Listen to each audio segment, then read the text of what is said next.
स्वागत है आपका SA क्राइम न्यूज़ में। आइए नजर डालते हैं आज की मुख्य खबरों की ओर और हमारे साथ बने रहने के लिए चैनल को सब्सक्राइब करें और बेल आइकन दबाना बिल्कुल भी ना भूलें। ब्रेकिंग न्यूज, ओवैस के ऊपर बेवजह दर्ज किया गया लव जिहाद का मुकदमा। पुलिस ने सरकार की वाहवाही लूटने के इरादे से मामले को दर्ज किया है। दरअसल बरेली के देवरनिया थाना क्षेत्र में 1 साल पहले ओवैस पर यह आरोप था कि दूसरे समुदाय की लड़की बहला फुसलाकर फरार हो गया, जिसका बाद देवरनिया पुलिस ने लड़की को बरामद कर कोर्ट में उसके बयान दर्ज कराए गए, जिसमें लड़की ने कहा था कि घर वालों से नाराजगी के कारण वो घर छोड़कर चली गई थी। ओवैस से उसका कोई लेना देना नहीं है। वही युवती के पिता की ओर लिखित बयान कोर्ट में दर्ज किया गया कि जिसमें उन्होंने लड़की की मिलने की बात कही है, जिसके ओवैस अपना गांव छोड़कर बाहर काम करने के लिए बाहर चला गया था और युवती की शादी उत्तराखंड में कर दी गई थी। ओवैस के पिता मो रफीक का कहना है कि उनका और लड़की के घर वालों से कोई भी विवाद नहीं है। जो विवाद था भी उसे 1 साल पहले निपटा लिया गया है। अचानक 28 नवंबर को रात में पुलिस हमारे गांव आती है और युवती के पिता को अपने साथ ले जाती है। सुबह में अखबार के जरिए पता चलता है कि ओवैस के खिलाफ देवरनिया थाने में लव जिहाद का मुकदमा दर्ज किया गया है। ओवैस के पिता ने बताया कि पुलिस ने मुकदमा सिर्फ सरकारी की वाहवाही लूटने के लिए करा है। आरोपी पक्ष के वकील आरिफ एडवोकेट ने बताया है कि जिस मामले में ओवैस को कोर्ट ने बरी कर दिया है, उसी मामले को लव जिहाद का मुकदमा दर्ज किया गया, जो कि अदालत में टिक भी नहीं पाएगा। पुलिस सिर्फ सरकार के नजर में अच्छा बनने की कोशिश में लगी है। बाइट आरोपी पक्ष आरिफ एडवोकेट। बाइट ओवैस के पिता मो रफीक। बाइट ओवैस की बड़ी बहन। बरेली से ब्यूरो चीफ शाहिद अंसारी की रिपोर्ट। बरेली से bureau chief Shahid Ansari. Constable की मौजूदगी में बयान दिया जाता है। अपहृता आशा का बयान हुआ और उन्होंने ये बयान दिया कि मेरी उम्र 18 साल 6 महीने है, 21/4/2001 मेरी जन्मतिथि है। मैं मंगलवार दिनांक 15/10/2019 को अपने घर वालों से नाराज होकर घर से बिना बताए अकेली चली गई थी। मैं ट्रेन में बैठकर दिल्ली चली गई थी। उसके बाद वापस बरेली जंक्शन स्टेशन पर आ गई। मैंने इतने दिनों तक स्टेशन पर ही रही हूँ। मुझे कोई भगाकर नहीं ले गया था और ना ही मेरे साथ किसी ने कोई गलत काम किया है। मैं अपने माँ बाप के साथ जाना चाहती हूँ।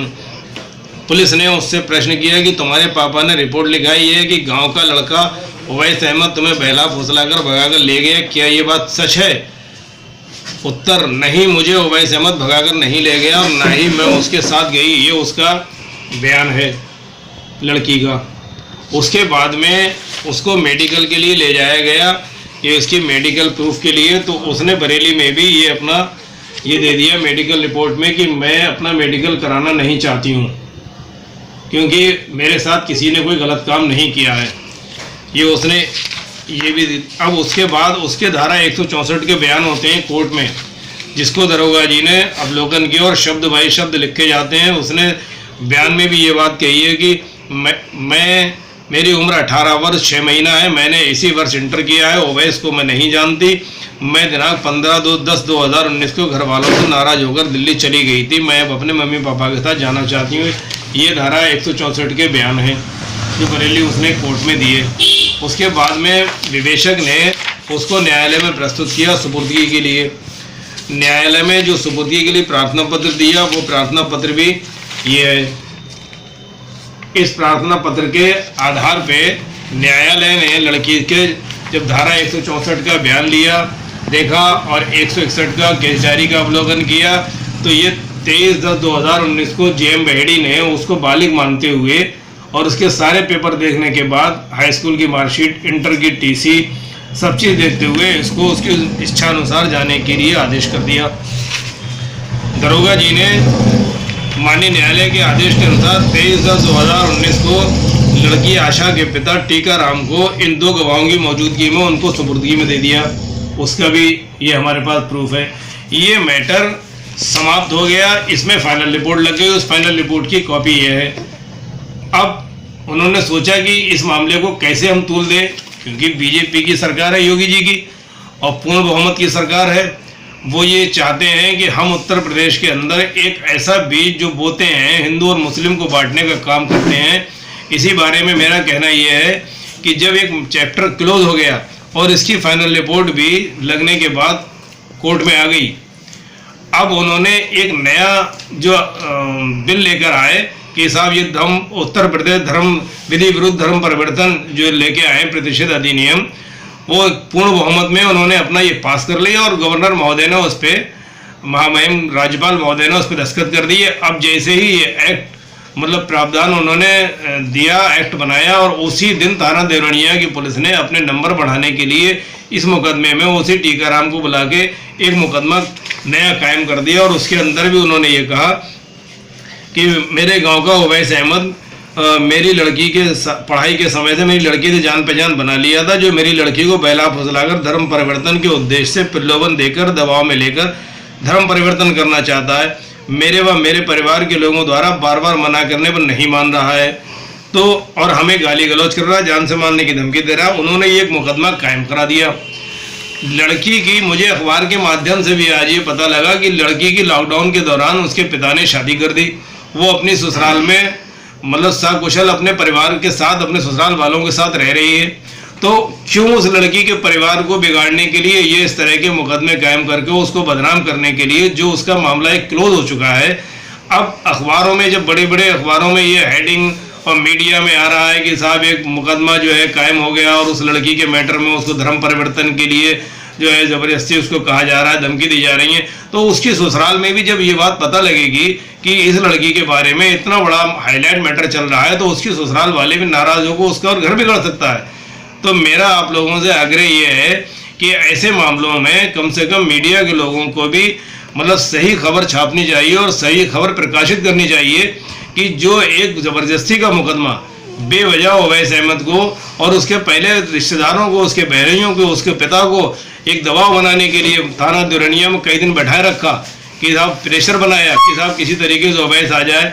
वो तो उनका इरादा ऐसा था कि वो तो उसको गिरफ्तारी मुठभेड़ दिखाते और उसको कहीं गोली मार के भी उसको ले जाते और कह देते साहब इन्होंने पुलिस पर हमला किया, ताकि उनको बहुत बड़ा एक इनाम मिलता, लोगों में एक मैसेज जाता हमारे हिंदू समाज को, जो कि मतलब नहीं चाहता ऐसा हम लोगों में खाई बटने का काम हम लोग नहीं होने देंगे।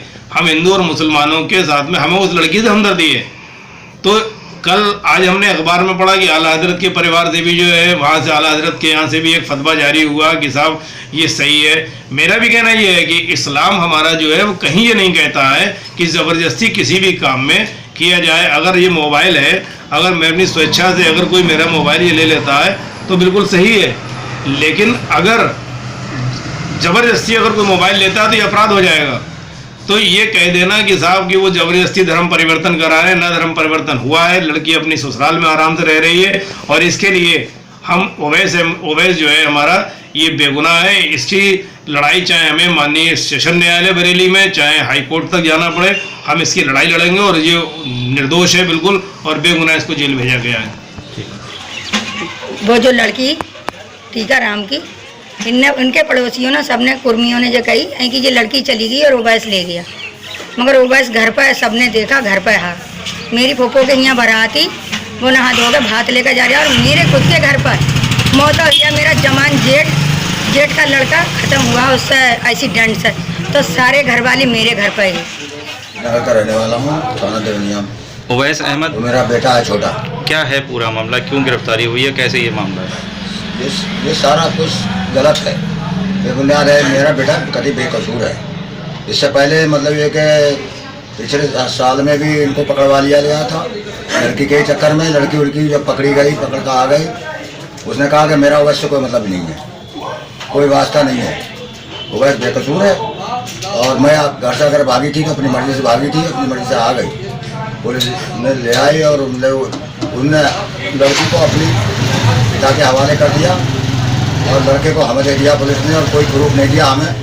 हमसे कहीं कि पूछताछ को बुलाया था, कोई बात नहीं तुम ले जाओ। हमारा बेटा बिल्कुल एकदम बेकसूर, लड़की से कोई वास्ता ही नहीं है, ना आज तक, ना पहले था, ना अब है कोई। उसके बाद जब लड़की परिवार वाले लड़की को शादी कर दी, पता नहीं कौन से गाँव में दूर दराज, वो अपने घर में खुश रह रही है। हम ये चाहते हैं कि किसी की मतलब कि लड़की की बेइज्जती है वो होगा, हमसे कोई वास्ता ही नहीं है। वो अपना काम कर रहा है, हम अपना काम कर रहे हैं। ना आज तक कोई लड़ाई है, ना झगड़ा है, ना कोई रियायत की ऐसी कोई बात है, हिला हुजत तक कोई है ही नहीं।